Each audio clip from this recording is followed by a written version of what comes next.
Uh-oh. Dear ladies and gentlemen, whether you're a follower of Muhammad or more likely a member of Ummat al-Kuffar, which comprises most of humanity, for you, we have presented 211 chapters in the form of 261 videos. We are also making them available as complete transcripts in book form and have already published the first 100. The remainder are due out shortly. In them, we investigate, reference, and comment upon almost every facet of Muhammad's character, his Quran, his Sunnah, and his legacy to his followers and the world. The present chapter, number 212, is the penultimate in our current series. We have based these chapters entirely upon the Muhammadan records themselves, in the Arabic language of the Quran, Hadiths, and the books of their exegetes, and where relevant, have shown how the frequently horrific, primitive, and violent instructions contained within them are still considered highly relevant and are fully incorporated to this day into the lives and deeds of the current followers of this cult of Muhammad. Nonetheless, as all our listeners already know from reading the comments, we are invariably accused by the followers of Muhammad of lying, deceiving, misinterpreting, misquoting, misrepresenting, or taking out of context each and every verse that we recite from their own scripture.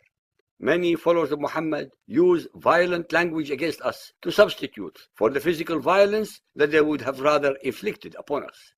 To ignore or distract from the subject being discussed, they invariably use diversionary tactics, such as attacking the veracity of the Bible or changing the subject at hand to a completely different and unrelated one. Ladies and gentlemen, please be aware that while they continue attacking our chapters, not once, I repeat, not once, has a single one of them actually demonstrated anything we said to have been a lie, deception, misrepresentation, or fraud, thus unintentionally supporting the fact that our statements and conclusions are true. Since those who are commenting on our chapters are educated people who have instant access to information, the questions this chapter is addressing are: why are they attacking with such anger and hatred the messenger, that is the one who is reciting the chapters, if he is not lying? What is he revealing that the followers of Muhammad find so offensive and unacceptable, if his revelations are coming only from their own scripture? Why can they not point out where, when, and how the messenger is being untruthful or misguiding the listeners, despite their claims that it is easy to do so? Why do they always beat around the bush instead of addressing the subject at hand? Why do they always quote verses from the Bible that they allege it to be bloody and racist, while at the same time asserting that this very same Bible had been corrupted and negated by the Jews and Christians? When we ask them where, when, and how was the Bible corrupted, their insipid and utterly contemptible answer is simply that we know it is corrupted, but they are unable to explain further. We say to them, all right, let us assume you are correct and the Bible has been corrupted. Then where is your uncorrupted version as evidence? They usually reply, all the original uncorrupted Bibles were destroyed by the Jews and Christians. There are none left. Once more, we ask them the simple and logical question. If, as you claim, every trace of all the original uncorrupted Bibles were somehow destroyed by Christians and Jews, then why on earth are you endlessly and laboriously quoting from what you claim is a worthless and corrupted Bible? In a similarly illogical and damning way, the followers of the Shia sect accuse us of using corrupted Sunni hadiths, while the Sunnis accuse the Shia of unbelief because they do not follow the Sunnah of Muhammad, but incline more towards Ali bin Abi Talib, Muhammad's nephew and son-in-law. Hence, even when we use their own so-called Sahih, meaning true hadiths, we are still accused of lying. It is obvious that simple logic cannot be achieved by the totally indoctrinated and confused believing followers of Muhammad. They imagine they are always right, while everybody else, all other human beings, Ummat al-Kuffar, must always be wrong. Followers of Muhammad continually attack the messenger of this series, partly through their conditioning and partly due to the shock, humiliation, and outrage they feel when confronted by our clear evidence and solid arguments highlighting the extent to which they have been brainwashed to submit to their obscene lifelong obsession and lies. They have been led to believe in one of the most insidious and gigantic intellectual and theological deceptions that has ever been perpetrated upon the human consciousness in recorded history, namely the cult belief system of Mohammedan Islam. They attack the messenger of this series with abusive gutter-like language, copious ad hominems, and of course endless, unsubstantiated, and unsupportable allegations. However, they are in fact and reality actually discrediting the hate-mongering, war-mongering, racist and perverted text of Muhammad's Quran itself, as well as the hadiths that reveal the many depravities of Muhammad, his Quran, and his Sunnah. They are, as usual, victimizing the messenger while conveniently, deliberately, and necessarily ignoring the message that he is revealing.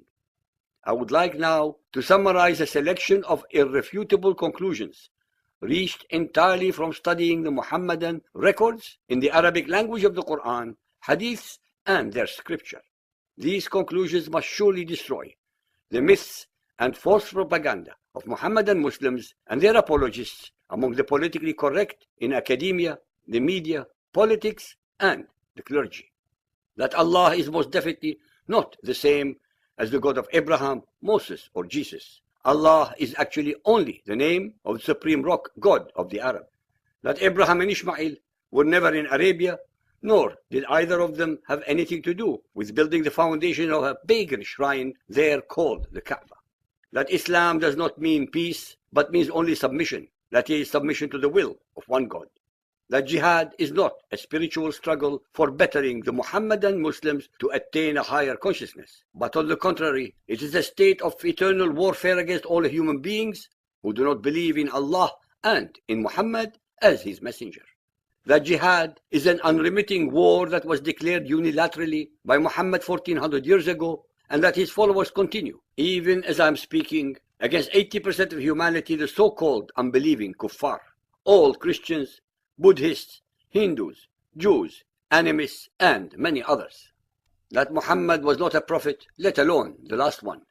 Nowhere in the Quran is there a prophecy or a miracle performed by him, nor is there any reference to a prophecy or a miracle. All the alleged miracles and prophecies that are mentioned in the hadiths were concocted in their thousands during the 300 years that followed after his death in 632 AD. That Muhammadan Islam is not a religion, it is actually the cult of Muhammad, since his followers must emulate his sunnah, that is, his deeds, his thoughts, his lusts, his hatred, his actions, and his instructions to the letter. This is, by and of itself, cultism. That it would be inconceivable for any merciful and compassionate divinity to have revealed the hate-mongering, war-mongering, discriminatory, joyless, and racist verses that fill Muhammad's Quran. How could any God be considered all-wise, all-knowing, merciful, and compassionate when deliberately predestining most of humanity, allegedly his own creation, to go to hell as unbelieving kuffar through no fault of their own, since they had and have no choice in the matter? The Quran asserts that Allah yudhillu man yasha wa yahdi man yasha, meaning Allah misguides whom he pleases and rightly guides whom he pleases. Where is morality, justice, mercy, compassion, and godliness to be found in such an action? Of course, predestination actually negates the need for religion, for prophets, and for Satan, making Muhammad utterly redundant as the messenger of anyone or anything. As we have concluded and asserted, based entirely upon all the records that we have available, every letter, word, verse, ayah, and chapter surah of the Quran are actually the product of Muhammad's imagination and own alter ego, though cleverly projected into the concocted persona of Allah to give them sanctity. We must therefore conclude that in Islam, Muhammad, Allah, Gabriel, and Satan are all one and the same. Muhammad himself thus compiled a merely human and utterly ungodly Quran.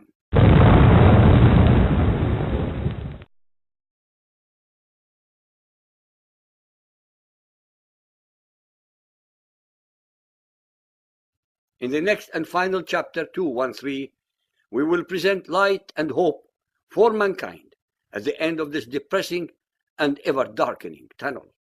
Thank you for listening.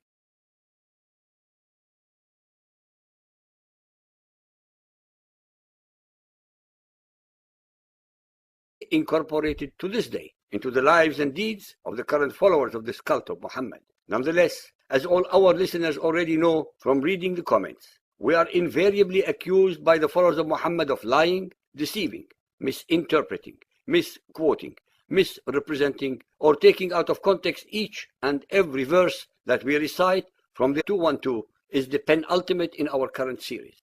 We have based these chapters entirely upon the Muhammadan records themselves, in the Arabic language of the Quran, Hadiths, and the books of their exegetes, and where relevant, have shown how the frequently horrific, primitive, and violent instructions contained within them are still considered highly relevant and are fully their own scripture. Many followers of Muhammad use violent language against us to substitute for the physical violence that they would have rather inflicted upon us. To ignore or distract from the subject being discussed, they invariably use diversionary tactics, such as attacking the veracity of the Bible or changing the subject at hand to a completely different.